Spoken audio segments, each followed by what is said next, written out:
Hey y'all, it's your girl Nateanah back for another episode of University of Mommying.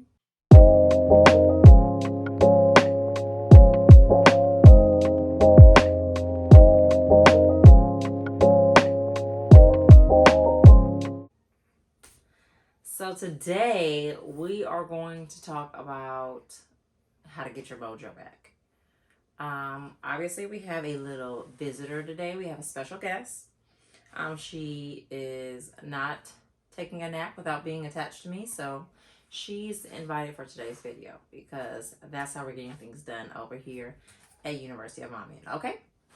All right. So, yes, today we're going to talk about how to get your mojo back, how to increase your mojo, whatever it is. This could be for the postpartum woman. This could be for a mom who's in a funk. This could be for a person who's in a funk. It's for all the girls. It's for everybody. Because these 5 things, I believe, set you up for success. No matter who you are, what you have, what you're doing, what stage of life you're in. This is for all us ladies, okay? All people, really, but I'm talking to the ladies. So, let's just get right into it, okay?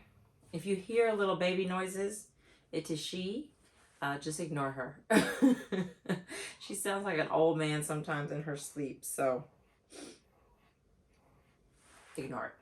Anyway, all right, so number 1, let's get into it. So number 1 is, we hear it all the time. Give yourself grace. We never do it, but we hear it all the time. Give yourself grace, because we don't.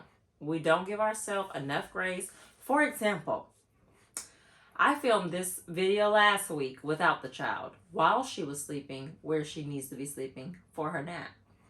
But I recorded the video in the wrong dimension for YouTube, okay? So it took me 2 days to get over it. So that's why y'all didn't get a video last week. But it took me 2 days to get over it. And then I had to realize that I needed to give myself some grace because I just had a baby. I have a lot of things going on. I'm running a business, I'm doing a lot. So, slipped my mind that I needed to flip the camera and didn't do it. And it didn't look right when I was editing. So, boom, pow, wow. Give yourself grace. I had to remind myself, it's not the end of the world. No, but you're not going to get in trouble for not putting out a video last week. So, I gave myself some grace. I came back here for y'all today. And here we are, ready to go. With Tatum. In tow.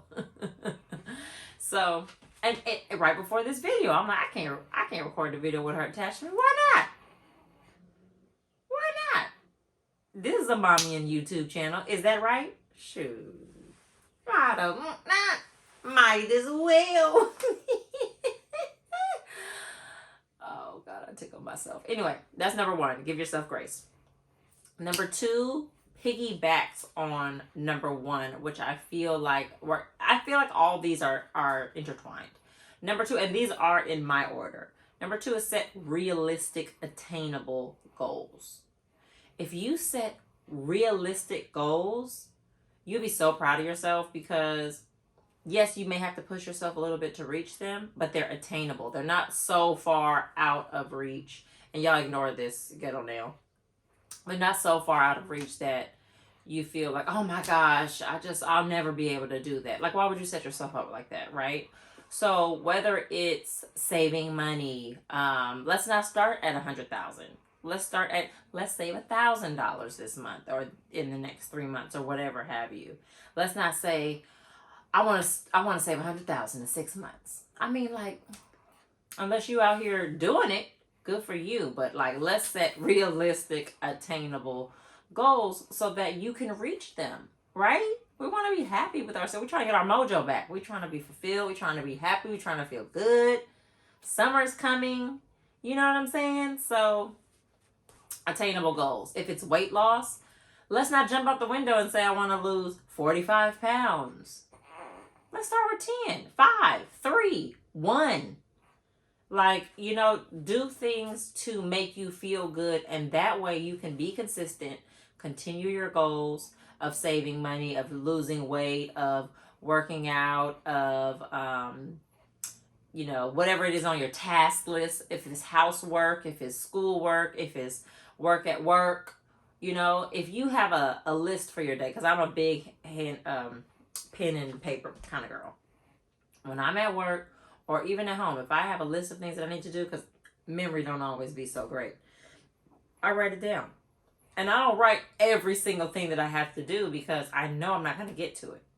I used to do that, and I used to feel defeated at the end of the day. I would have a list of 20 things I needed to do at work, and I would finish 15. But then I would look at my list, and those lingering 5, I would just feel defeated. Like, dang, I did all that, but I didn't get everything done. So I started being more realistic about what I could achieve in the amount of time that I had. And then that way, ooh, strike it off, check it off, highlight it off. You feel good checking off that list, okay?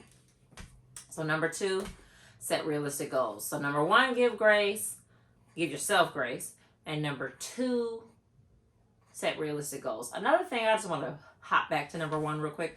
Another thing about giving grace, we seem to be giving everybody else the grace, but we forget about ourselves.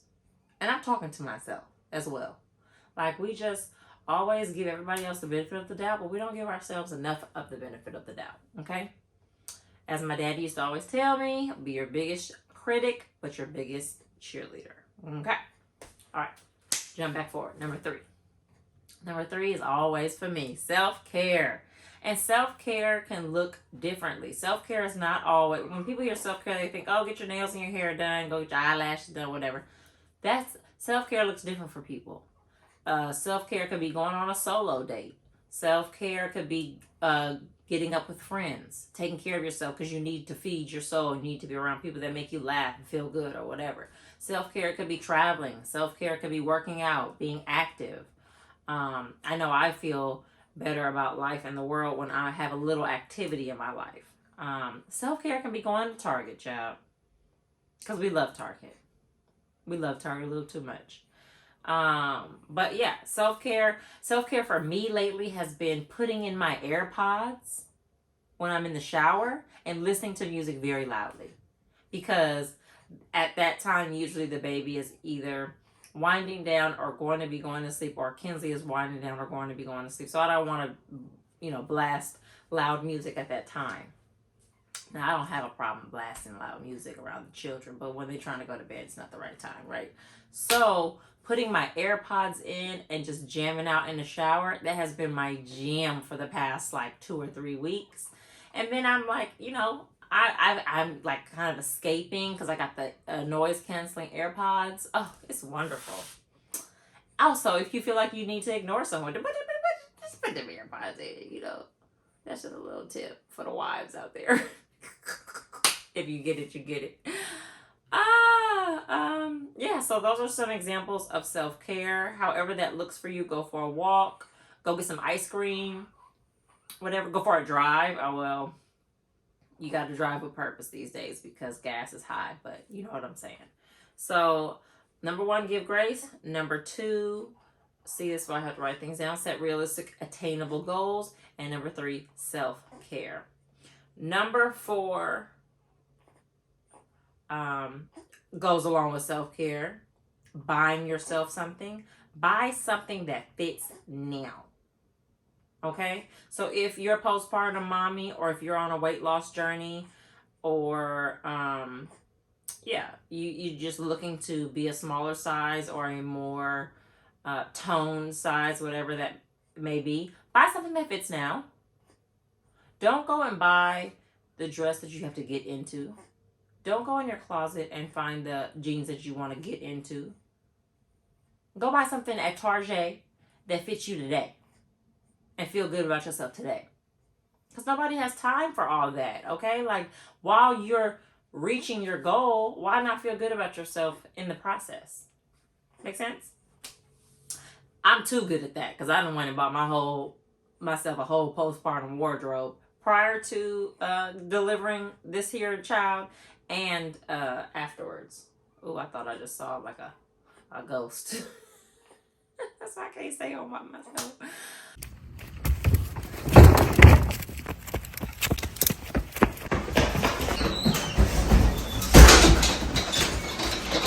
Oh, Lord. Okay. So, find something that fits now and that you feel good in. because it makes the world of difference, especially when you're in between sizes or you're in a funk. Just go and buy some, even if it's shoes. I'm too good at that too. Like, if you need tips on buying, I'm your girl.